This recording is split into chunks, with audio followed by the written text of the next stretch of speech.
Imagine being told your entire life that something was true, only to find out it was a complete lie. What if the legendary King Arthur never existed? What if the Trojan War was nothing more than a poetic exaggeration?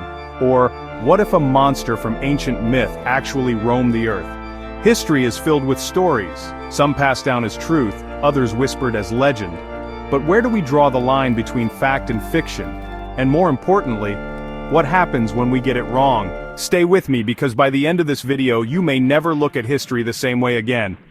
I don't ever slow up, no I don't take shit. Legends shape our perception of the past, but they also reveal something deeper. Our fears, our hopes, and our desire to make sense of the world. Think about it. Every civilization has myths. The Greeks had their gods and heroes, the Vikings told tales of Odin and Thor, and even today we have modern myths, conspiracy theories, urban legends, and folklore.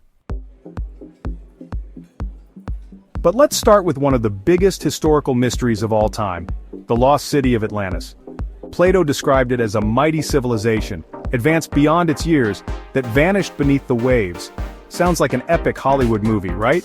Well, it might just be ancient propaganda. Many historians believe Plato never meant Atlantis to be a real place. It was a warning, a cautionary tale about the dangers of greed and corruption. But what if Atlantis real?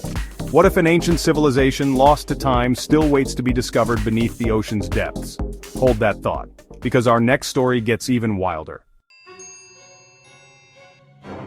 Ever heard of the Pied Piper of Hamelin? It's a creepy old folktale. A mysterious piper lures away the town's children after the townspeople refuse to pay him for clearing out their rat infestation.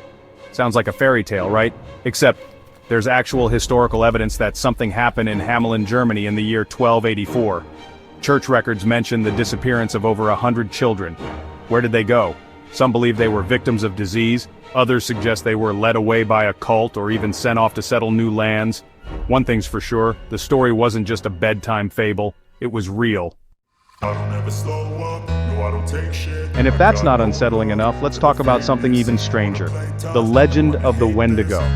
The Wendigo appears in Native American folklore as a monstrous, cannibalistic spirit that possesses humans, turning them into ravenous creatures. But here's the terrifying part. Wendigo psychosis is a documented phenomenon. There are real historical cases of people in North America who believe they were turning into Wendigos and, well, let's just say, things got weird. Makes you wonder how much of our legends come from real dark events that we've just twisted into myths over time. So what does all of this tell us? Legends aren't just stories, they're warnings, lessons, and sometimes distorted versions of the truth. History and myth aren't separate. They're two sides of the same coin. Think about it.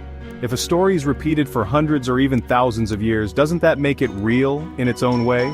Even if Atlantis never existed, its legend still influences us. Even if King Arthur was never a real person, his story inspired countless leaders. And even if monsters like the Wendigo are myths, the fear they represent, that's real.